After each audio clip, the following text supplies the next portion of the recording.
Hello friends, welcome to my channel. ரீசெண்டாக வந்து பார்த்தீங்கன்னா உதயநிதி அவர்களுக்கும் இந்தியாவோட நிதி அமைச்சர் நிர்மலா சீதாராமன் அவர்களுக்கும் வந்து பார்த்தீங்கன்னா ஒரு வாக்குவாதம் ஏற்பட்டிருக்கு.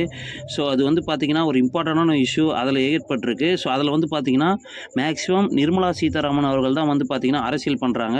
ஸோ பிகாஸ் பிஜேபிக்கும் டிஎம்கேக்கும் காலகாலம் ஆகாது, அதை பேஸ் பண்ணி அவங்க பண்ணுறதுக்கு நிறைய வாய்ப்பு இருக்குது.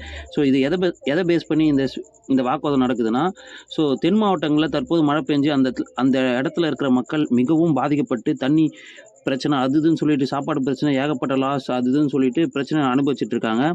ஸோ டிஎம்கே சைடில் வந்து ஆல்ரெடி 4000 கோடியில் வந்து பார்த்திங்கன்னா இந்த திட்டங்களை வந்து மழை வடிகால்லாம் அமைச்சு ஸோ நாங்கள் சரி பண்ணிட்டோம் அப்படின்னு சொல்லிட்டு வந்தாங்க. தென் தற்போது வந்து பார்த்திங்கன்னா தென் மாவட்டத்தில் ஏற்பட்டது இருக்கிறனால அதுக்கான ஒரு நிதி வேணும் அதனால சொல்லிட்டு மத்திய அரசு கிட்ட கேட்டிருக்காங்க. ஸோ அவங்க வந்து பார்த்திங்கன்னா நிர்மலா சீதாராமன் அவர்கள் ஸோ நாங்கள் ஆல்ரெடியே டிசம்பர் 9,000 கோடிட்டு ரிலீஸ் பண்ணிட்டோம் அப்படின்னு சொல்கிறாங்க.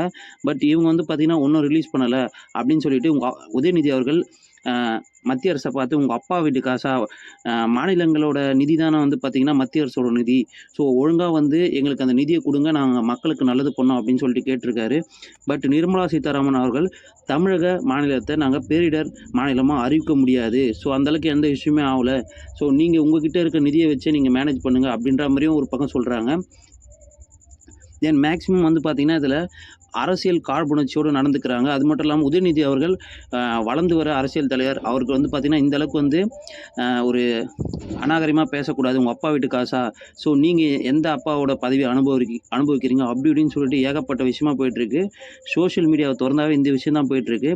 ஸோ இதில் மக்களுக்கு நல்லது நடந்தால் போதும் இவங்க அரசியல் பண்ணுறதை விட்டுட்டு. ஸோ இதை பற்றி நீங்கள் என்ன நினைக்கிறீங்க அப்படின்னு சொல்லிட்டு கமெண்ட்டில் கண்டிப்பாக சொல்லுங்கள்.